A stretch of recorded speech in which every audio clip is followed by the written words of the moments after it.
Alors, accueillir un petit bébé dans ce monde, apparemment, c'est un moment très, très joyeux d'après la population. Mais en tout cas, vous-même, vous savez que sur les réseaux sociaux, on va voir ça comme une opportunité, sinon c'est pas drôle. Il y a tellement de contenu qui peut être tourné autour de la naissance d'un enfant, de la préparation et achat des vêtements, la gender guessing, gender reveal, baby shower, unboxing et parfois même des vidéos d'accouchement. Enfin, il y a tellement de contenu qui peut être créé. Mais quelles sont les réelles problématiques nocives qu'on peut relever avec tout ça? Aujourd'hui, on en parle.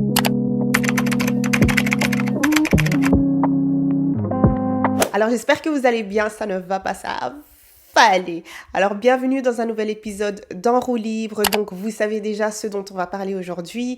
Ce qui m'a inspiré à faire la vidéo, en fait, c'est un sujet qui est très commun quand même parce que je pense que les gens ont commencé à tilter. Mais c'est surtout que je suis tombée sur un reportage en fait de Arte. Vous-même, vous savez, les reportages, documentaires et interviews et tout ça, là, c'est mon dos. Donc, j'ai regardé, ça m'a inspiré tout plein de choses. Donc, on va en parler.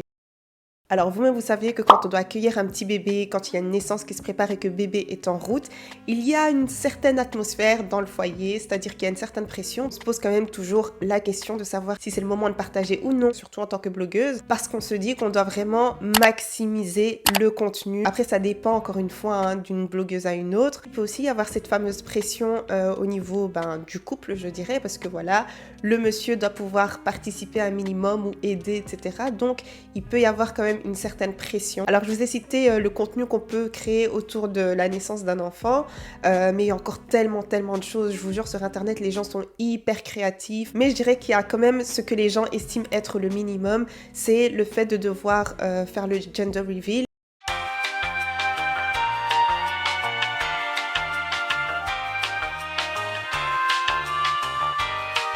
Et les photos aussi. On estime que ça, c'est vraiment le minimum à faire. Mais pourquoi cette fameuse pression? Avouons-le. Chaque blogueuse sait que c'est vraiment à ce moment-là qu'elle sera à son pic, dans le sens où c'est à ce moment-là qu'elle aura vraiment la majorité des yeux rivés vers elle. Tous les abonnés qui dormaient, qui n'interagissaient pas vraiment, etc., c'est vraiment là qu'ils se réveillent. Et c'est un petit peu pareil comme quand il y a un mariage, par exemple. Même quand vous voyagez, beaucoup de personnes ont aussi du mal à s'identifier parce qu'ils se disent ok bon les voyages en général c'est aller 1 à 2 fois par an. Les influenceurs qui voyagent à tout bout de champ, parfois c'est réellement stratégique. C'est littéralement un secteur, un domaine qui s'est énormément développé au fil du temps parce qu'on a constaté tout simplement que voilà, quand on voyage, il y a beaucoup plus de gens qui vont venir tout simplement dans nos stories ou peu importe. Pour certaines, ce sera réellement un vrai repos, vraiment de se déconnecter de la plateforme, juste profiter parce que vous aimez le voyage, etc., etc. Mais je dirais quand même pour la plupart, c'est un moment stratégique. J'ai vraiment pas envie de sonner comme une rageuse, les gars. On est ici sur En roue libre, ok? Je dis les termes et voilà, prenez ça comme vous voulez le prendre. Mais vous savez que la blogueuse est une blogueuse de qualité quand elle arrive à vous captiver, mais simplement avec sa vie de tous les jours. C'est-à-dire qu'elle n'a même pas besoin, en fait, de sortir de son quotidien pour pouvoir captiver les gens. Moi, je trouve que c'est énorme. C'est vraiment une blogueuse qui arrive à divertir, quoi, parce qu'en soi, les voyages, les unboxings, les vêtements, etc., etc., tu peux attirer l'œil facilement, tu vois. Mais ne sonnons pas comme des haters. Et d'ailleurs, avec ça, on est même arrivé à un point où les gens ne veulent tout simplement plus de mariage, modeste, très privé, etc. Pourquoi? Pour que les yeux soient rivés encore une fois sur moi, pour que l'algorithme soit en ma faveur, pour qu'il y ait énormément de monde dans mes stories. Il y a même des gens qui vont limite inviter les médias, que ce soit même des gens qu'ils connaissent seulement au travers les réseaux. Et je me dis, pour un mariage, c'est genre on a complètement retiré l'aspect intime de tous ces événements-là. Pourquoi? Par moment, je dis bien par moment, ces moments clés peuvent être énormément rentabilisés. Il y a des gens qui aiment tout ce qui est flashy, les grands mariages. Il y a des gens qui vont peut-être préférer les petits mariages. T'as des milliers et des milliers de sous qui sont dépensés autour de ces événements-là. T'as même des gens qui vont carrément faire un prêt à la banque. Tu dois pouvoir avoir un retour sur investissement, je dirais ça comme ça. Donc au final, ça reste un business. Mais ce que je veux dire, c'est que même si tu fais un grand mariage, tu dois pouvoir inviter des gens normalement avec qui tu as une énorme affinité, dans le sens où ils t'ont vu au plus bas aussi. Parce que le monde d'influence, on sait très bien que ça va très vite. Quand tu es à ton pic, tout le monde veut être autour de toi.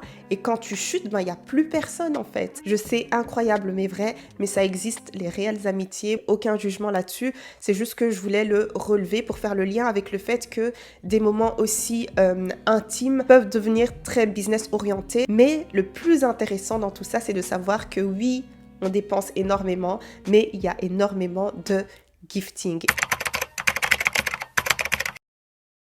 Alors quand il s'agit de gifting, ben, pour des événements comme par exemple mariage, etc., baby shower et machin, ben, ce sera plus au niveau des prestataires qui veulent peut-être qu'on les taille. Le nombre de problèmes qu'il n'y a pas eu sur internet avec ça, c'est...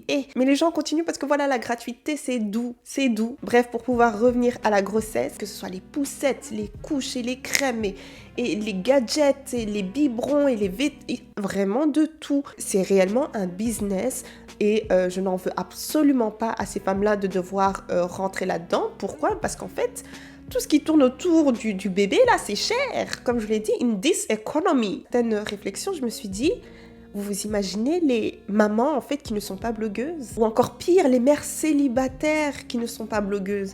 Comment est-ce qu'elles font? Le fait d'être en ligne, franchement, je suis désolée, il faut pouvoir saisir l'opportunité si vous le pouvez et si vous le voulez. Et franchement, je n'en voudrais jamais aux futures mamans de faire ça. D'ailleurs, moi, si j'en ai l'occasion un jour, je ne sais pas, hein, un jour, bah, d'office que je le ferai.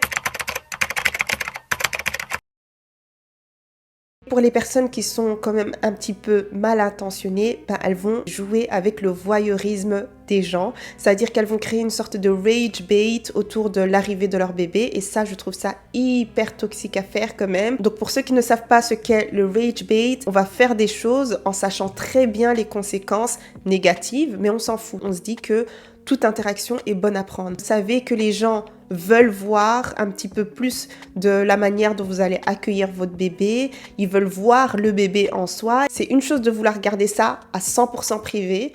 Une autre chose de vouloir partager un minimum quand même parce que voilà, on a quand même envie de partager avec notre audience ce moment assez heureux. Donc on va peut-être partager une petite main ou peut-être la tête du bébé, etc. juste pour pouvoir annoncer tout simplement.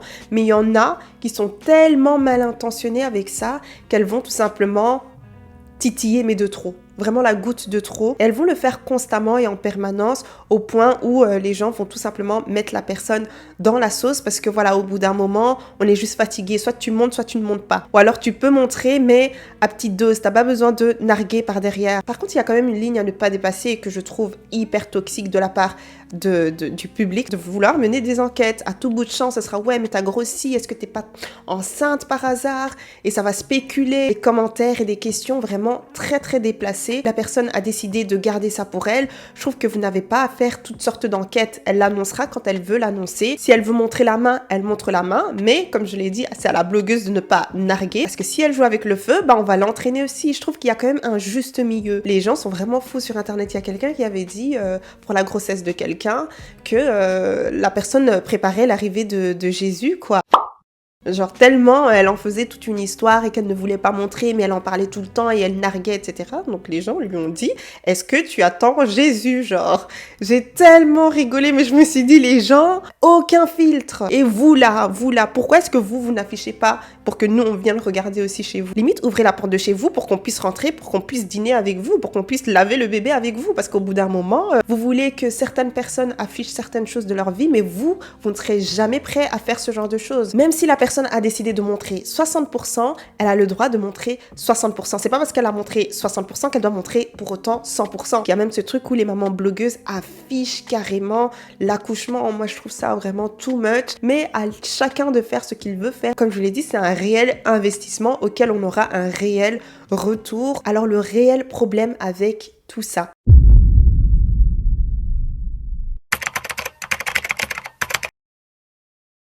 alors l'un des réels problèmes, c'est que, comme je l'ai dit, à partir du moment où les futures mamans constatent qu'elles ont énormément de vues grâce au fait de devoir partager tout simplement le processus, donc elles vont exposer le visage du bébé. Encore une fois, je ne suis pas trop pour, mais chacun est libre de faire ce qu'il veut de son bébé. On va vous bombarder avec le gosse parce qu'elle sait très bien que cette attention ne va pas rester éternellement, donc elle essaye de faire un maximum et de se choper un maximum de collaboration, quitte à mettre parfois les besoins du bébé entre parenthèses parce que voilà, elle est occupée avec sa caméra, donc du coup ça crée une sorte d'inattention de sa part. Le piège dans tout ça et donc la prison dorée, c'est de réaliser tout simplement que quand le bébé n'est pas là, ben on ne fait pas autant de vues. Et c'est ça le réel piège. Il y en a tout plein, mais vraiment tout plein de mamans qui tombent dans ce piège-là. Donc elles vont constamment poster bébé parce que bébé ramène des vues et elles vont tout simplement rentrer dans un cycle qui est très dangereux.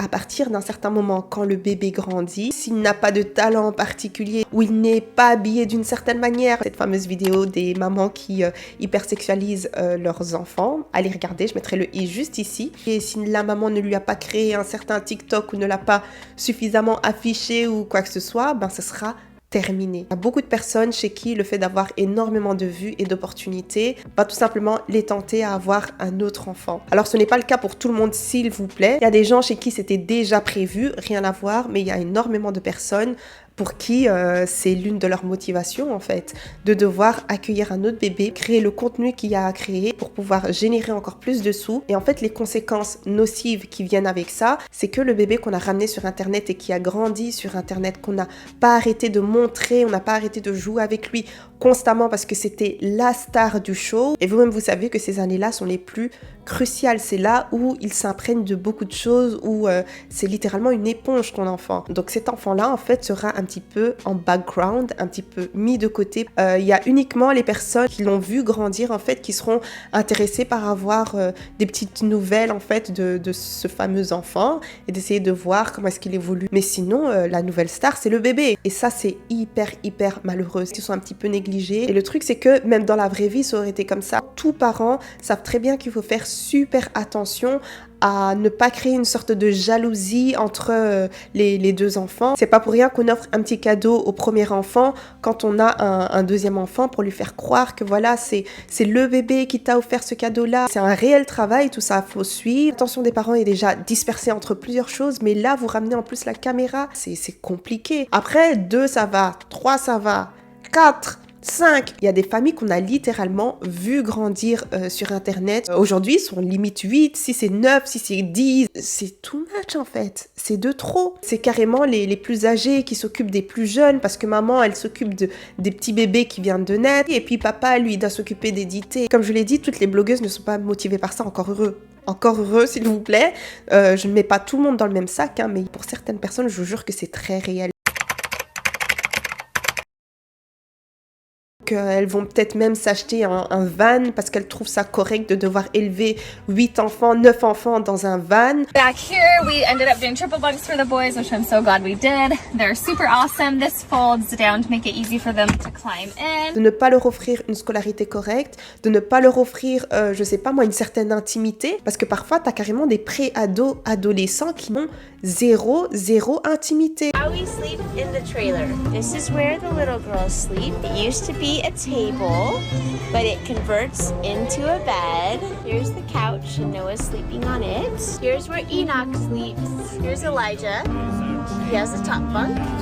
Down here are Pearl and Naomi. Here's where Josiah sleeps. This is where Mommy and Daddy sleep. Il y a même des témoignages qui sont ressortis d'enfants qui vivaient dans les vannes. Ne parlons même pas d'enfants, même des couples, ok? Un simple couple sans enfants. Ils se rendent compte en vérité que c'est compliqué. Et une année leur a largement suffi. Je me dis, vous vous imaginez devoir vous trimballer 8 enfants dans ce genre de vie-là? C'est vraiment terrible. Juste parce que vous savez à quel point ça ramène des vues, ça paye, ça ramène des collaborations.